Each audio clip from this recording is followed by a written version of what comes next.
Hola y bienvenidos a lo que la noche esconde.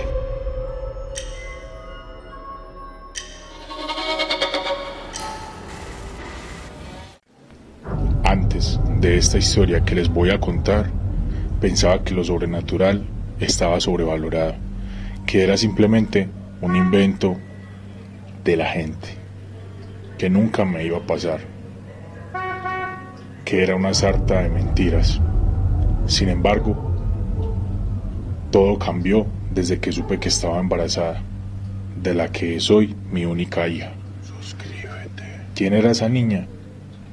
A continuación, se los voy a contar. Era un día medio nublado. Los rayos del sol se apagaban allá en el horizonte. Había decidido dar una vuelta a la manzana, ya que por un repentino cambio hormonal no quería ver a mi esposo Antonio. Eso sí, me fui con todas las precauciones para una embarazada de más de 6 meses. Curiosamente, había poca gente en la calle. No sé si por la hora, pero en el parque al que llegué solo encontraba una pareja de ancianos. Suscríbete. Un embolador que atendía a un hombre de una pinta acaudalada y unos niños, probablemente hermanos, que jugaban cerca de donde estaba una mujer. Quizá era su madre. Es ahí donde decidí darle una vuelta a la cuadra del parque y regresar, cuando de pronto algo cambió en mis planes. Llevaba la mitad de mi camino cuando se cruzó en mi camino una niña de unos 6 años, más o menos. Cabello negro, suelto y una mirada inocente. Contemplaba unas flores de una jacaranda que colgaban muy cerca de su cabeza. De inmediato dirigió su mirada hacia mí, dio 3 pasos y tocó mi barriga. De la nada me dijo: «Señora, es usted muy bonita». Y no pude evitar sonrojarme. Le agradecí su cumplido y con mucha naturalidad, demasiada, me dijo que le gustaría que yo fuera su madre.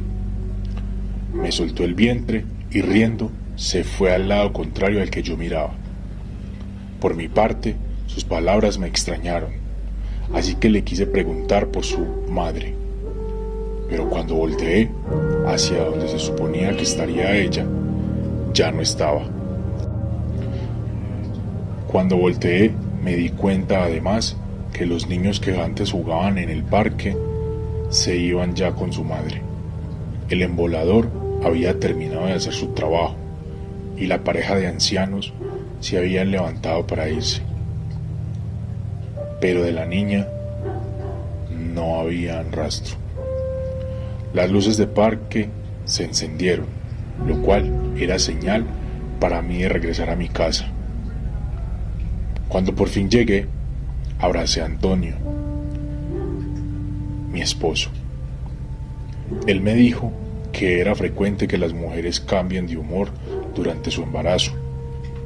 Incluso recuerda que una tía suya corrió de su casa a su esposo una vez durante su embarazo, por lo cual comprendía mi situación, ya que había tenido un mal día y malas emociones hacia él.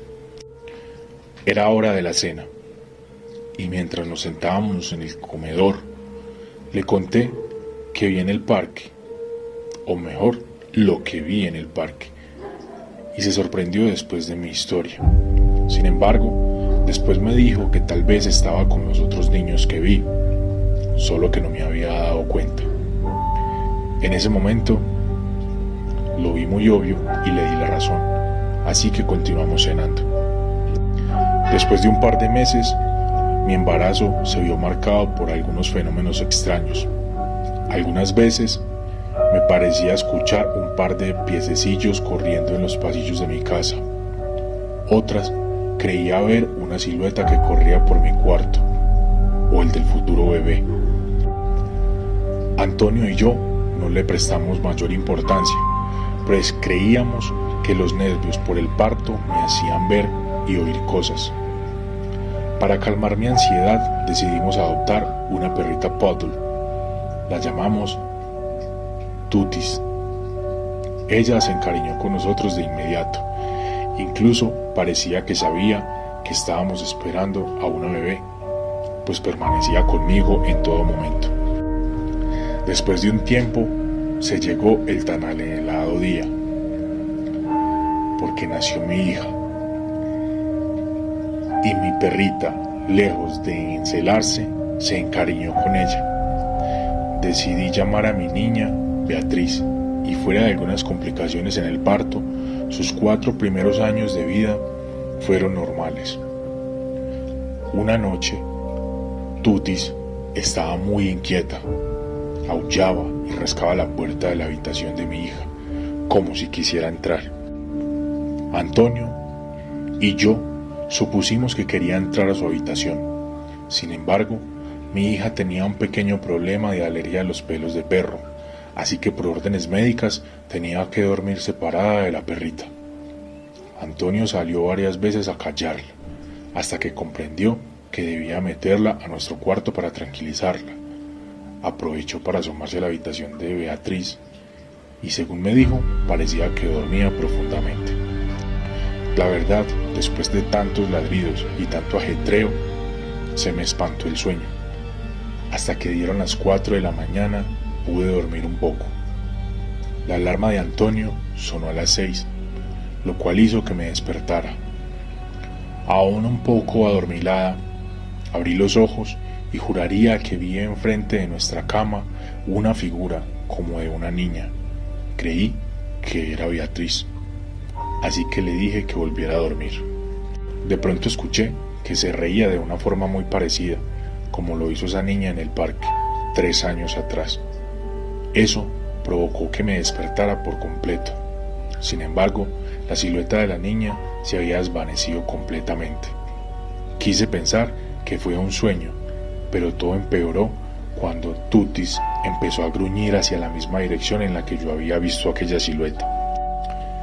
Molesto por los ladridos de Tutis, Antonio se levantó y la sacó. Luego preparó sus cosas para bañarse, mientras yo le hice el desayuno. Quise decirle lo que vi, pero se excusó de que se le hacía tarde, y tan pronto terminó su desayuno, se fue. Así que fui al cuarto de Beatriz y la desperté para llevarla a su guardería, donde estaba aprendiendo a dibujar.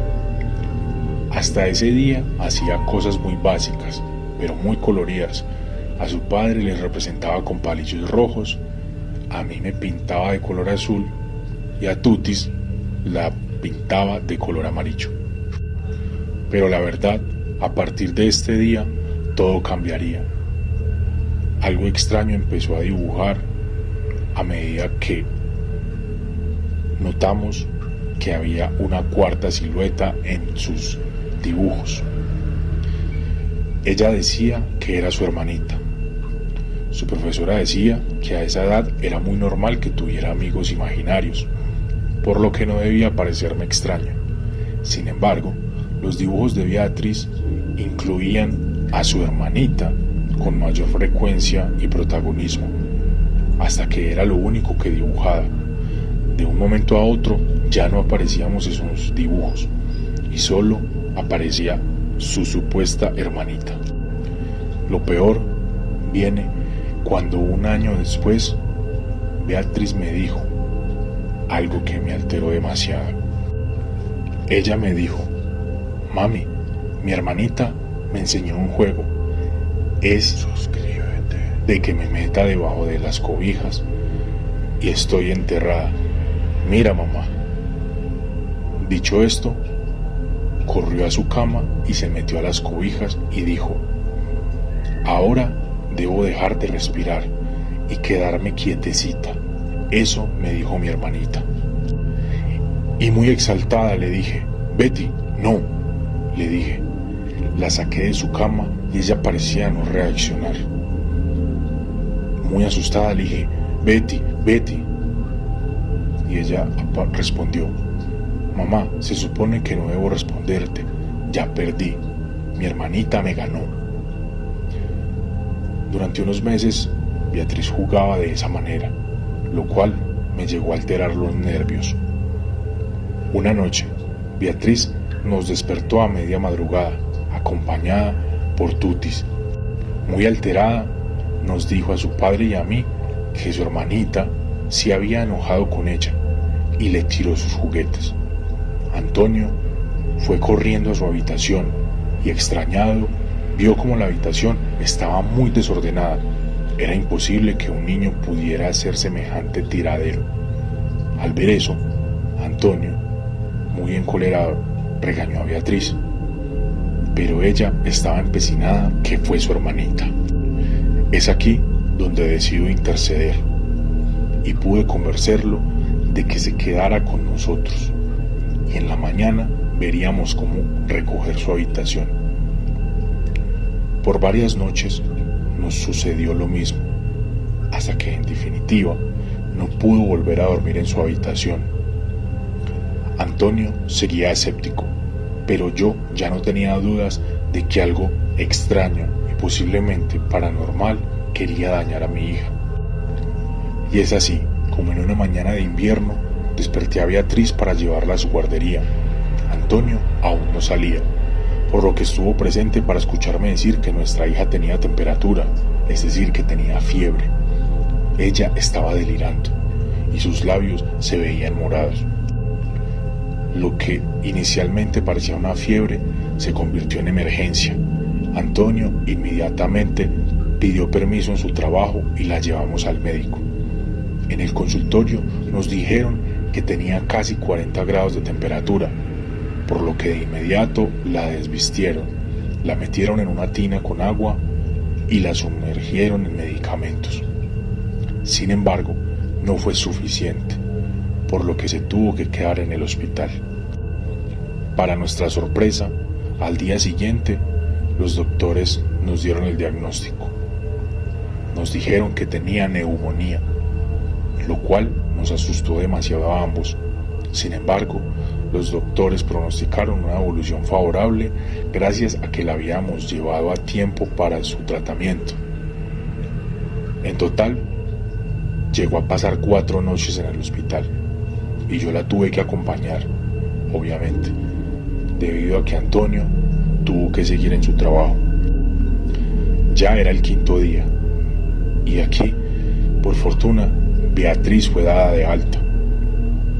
Cuando cruzamos las puertas del hospital, yo le prometí que haríamos una fiesta para su cumpleaños en grande dentro de 2 meses, pues era digno de celebrar salir de una enfermedad tan peligrosa. Ella se emocionó mucho, pero después me dijo que si también iba a invitar a su hermanita. Yo le dije que no era necesario. Sin embargo, ella se veía algo preocupada. Lo único que se me ocurrió fue preguntarle: ¿tu hermanita te hizo algo para que te enfermaras? Beatriz se encogió de hombros y me dijo que no estaba segura. En esos momentos no sabía con quién acudir, pues los maestros decían que su hermanita era producto de su imaginación. Los psicólogos estaban seguros de que era una simple etapa, y el hecho de que se enfermara fue una triste coincidencia.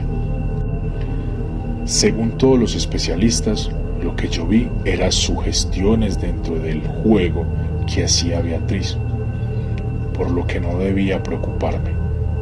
Aún así, lo hacía, estaba muy preocupada. Un día, una vecina escuchó mi historia, por lo que me recomendó bendecir la casa. Yo no soy una mujer creyente, pero pensaba que no haría daño hacerlo, por lo que ese día fui a la iglesia para pedir al párroco que fuera a mi casa a echar agua bendita. Al día siguiente, llegó a la cita y comenzó el ritual. Esa noche, Beatriz me dijo que no veía a su hermanita. Al parecer, se había ido. Antonio no le dio mucha importancia al respecto, pero se alegraba de que la niña se animara a dormir en su cama después de varios meses. Tutis movía la cola y dio un par de brincos. Pasados los días y la noche anterior a la fiesta del 5.º cumpleaños de Beatriz, estábamos Antonio y yo preparando los dulces para la piñata. Junto a nosotros estaba Tutis echada. Cuando nos pareció escuchar un grito muy fuerte que decía: «¡Mamá!». Antonio se alteró y fue a la habitación de mi hija para ver qué le sucedía. Cuando regresó, estaba muy desconcertado, pues me dijo que al entrar, Beatriz estaba profundamente dormida. Los dos sentimos escalofríos. De pronto, la perrita se levantó de su camita y echó a correr como si persiguiera algo o alguien. Cuando llegó a la entrada de la casa, se golpeó con la pared y empezó a rascarla, como si quisiera abrirla. Ella lloraba como si alguien de nosotros se hubiera marchado. Antonio, muy preocupado, le abrió la puerta para ver si no era que había alguien afuera, y en un segundo la perrita salió corriendo. Ninguno de los dos pudo hacer nada. Atravesó la calle y, para su mala fortuna, un auto que pasaba la atropelló, matándola al instante. Estábamos devastados. Antonio recogió el cadáver y con tristeza decidió enterrarla en el jardín. Como en este tiempo Beatriz también le había desarrollado cariño a Tutis, ninguno de los dos sabía cómo decírselo.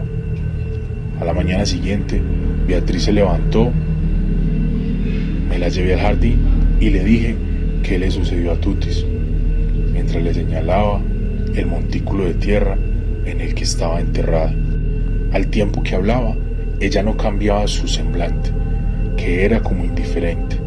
Eso me consternó, por lo que le pregunté si se sentía bien. Ella simplemente me respondió: «Claro, mamá, voy a disfrutar mi cumpleaños. ¿Qué importa que se haya muerto la perra?». Yo pude sentir cómo mis ojos se me desorbitaban. Ella nunca se expresó así de ningún animal. «Beatriz, ¿qué te pasa?». La tomé por los hombros y estaba por zarandearla, pero ella esbozó una sonrisa siniestra. «Al fin lo logré, ya eres mi mami», dijo, mientras soltaba una sonrisa que en otras circunstancias sería encantadora, pero para mí era aterradora. «Suscríbete». Era la misma que escuché 5 años atrás en el parque, no tenía duda. Se me erizó la piel.